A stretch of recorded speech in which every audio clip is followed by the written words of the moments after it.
standing waves on a string. So this is what I want to do. And I've been working on my modeling waves and wave equation and the finite difference method and masses on springs and Python. And so I think this is going to be my last video in this series. And I want to look at standing waves. Okay. Are you ready? Because I'm ready. So here's, I wanted to find a standing wave. So here's a guitar string. This is actually a ukulele. I borrowed it from my daughter. But those are standing waves. You can see them. They're not the best examples because you don't see the nodes. But, you know, I'm just trying here. You got to help me out here. I'm trying to do the best I can. Okay, so let's start with the wave equation. I'm not going to derive this. I've already derived this. I'll put the playlist for all this stuff down below. You can go look at how I derived the wave equation. But here is a wave on a string, and I modeled this, and I'll show you how to model this. And it goes back and forth. And how do we describe this motion? That's what the wave does. This is a string with some tension in the string and some mass for the whole length. So right there we have a function.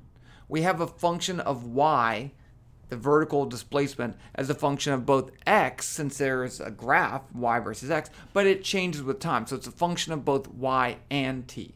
So that's what we need to find out how to deal with that. And this is the wave equation. So the wave equation says that the partial of y with respect to t, the second partial of y with respect to t, is equal to the velocity squared times the second partial of y with respect to x. That's the wave equation. And like I said, I derived that before. So I'm not going to do it again. But it is important, so it has a box around it. And then the velocity turns out to be the square root of the tension in the string divided by mu, the linear mass density. That's important too. Put a box around it. Okay, so let's look at a solution to the wave equation. Here's the wave equation.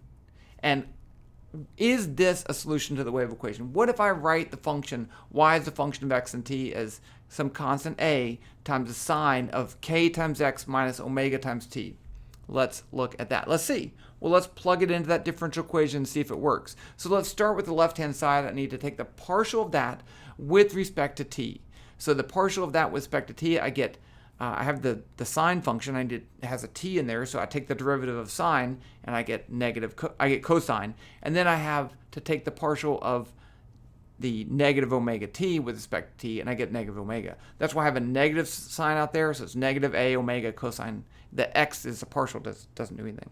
Now I need to take the partial again, and I get another negative omega, and I get a negative from the cosine, so I get negative. Again, negative a omega squared sine kx minus omega t.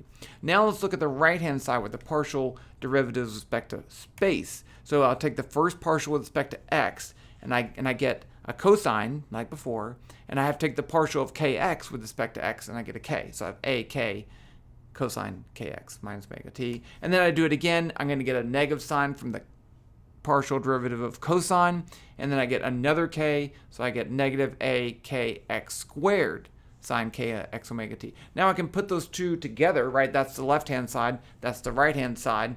And so I have the second partial of with respect to t on the left, and then have I move the k and the omega on the right-hand side, so I have k squared over omega squared, and then I have the same thing on the other side. So that would be true if, that would fit the wave equation if k squared over omega squared is v squared. So those parameters, k and omega, can't just be anything. They have to be the v. Okay. Blank space. Okay, so we have a wave. The wave has a wavelength lambda. It has a frequency of f, and that's the how many oscillations per second.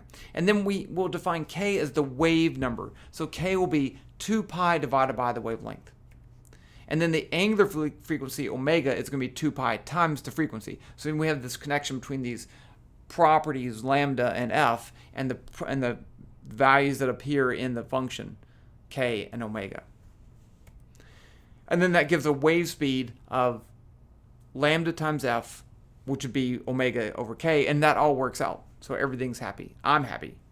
Okay, so here's an example of a wave. This is an animation. I did it in Python. Is it an animation? I think it is. Yeah. And so this is that kx, a sine of kx minus omega t. T changes, x changes, you get this, it's a wave.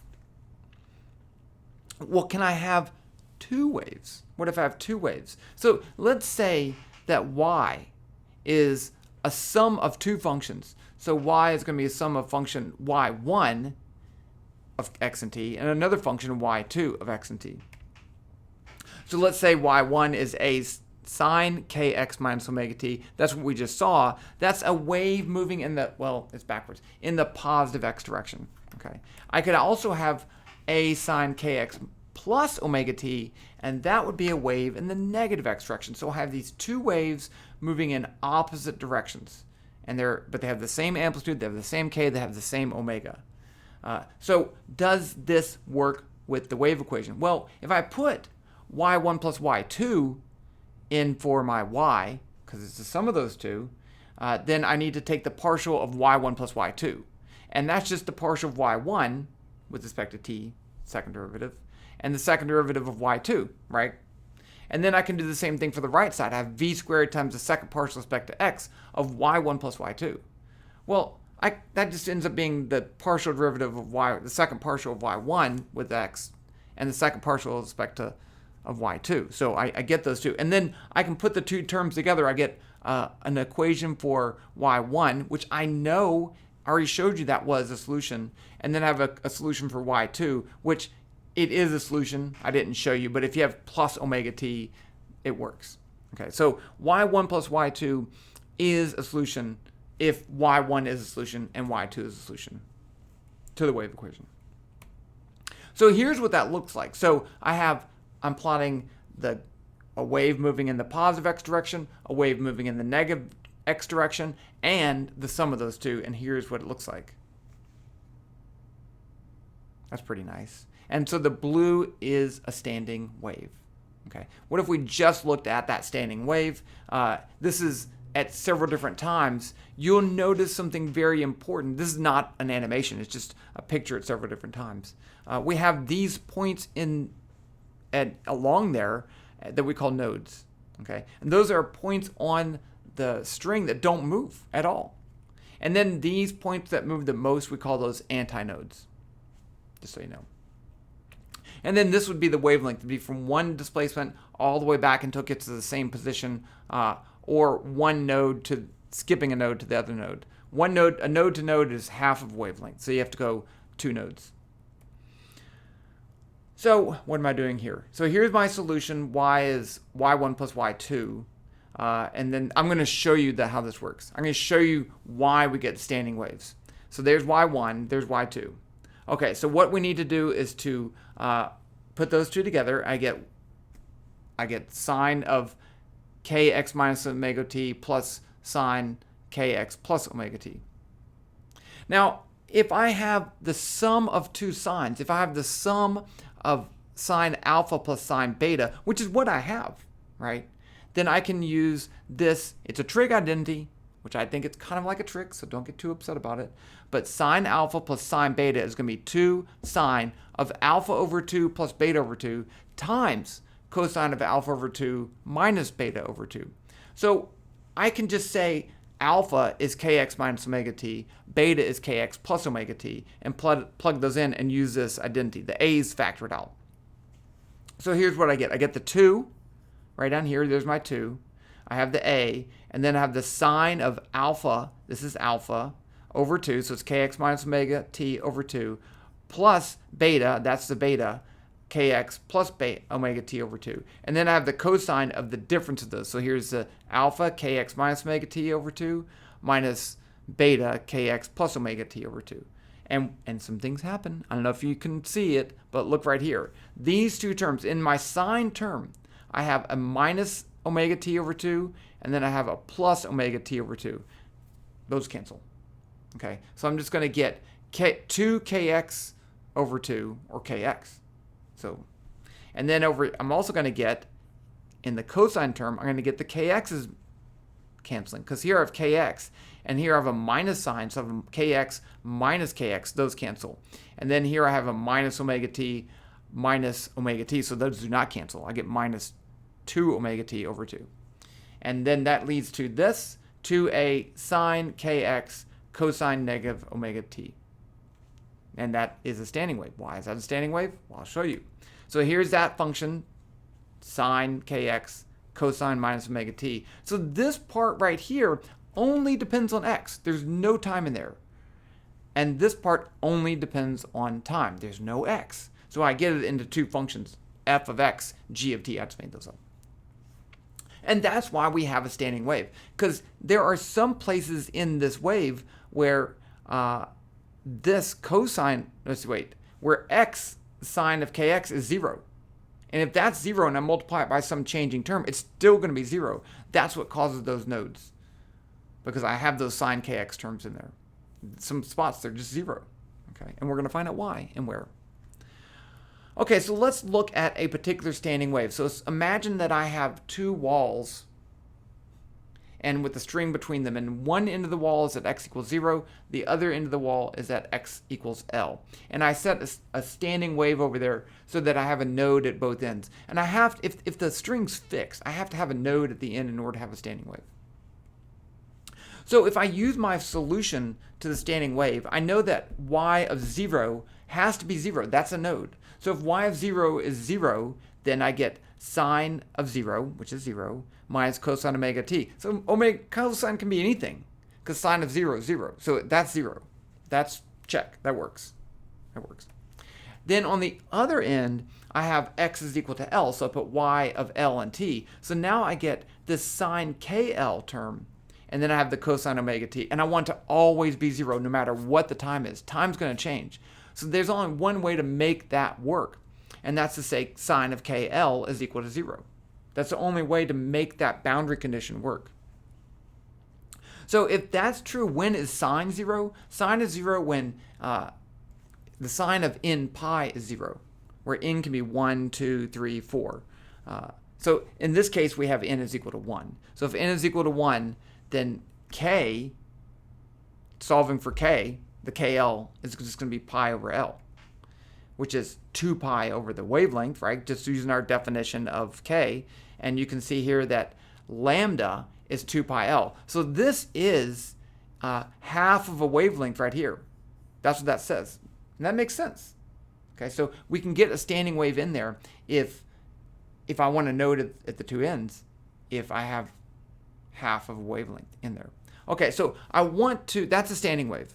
And that's your lowest order standing wave. I'm going to do another one. But I want to model this in Python. So the first way we're going to do this is with the finite difference method. And I'm not going to derive this. I have a whole video of this. This takes a long time. So this is your crash course version of the finite difference model. So imagine, oh, where'd my dots go? Okay, well, there's a string. If I break that string into a bunch of individual points, I messed up the points. You'll see them at the end.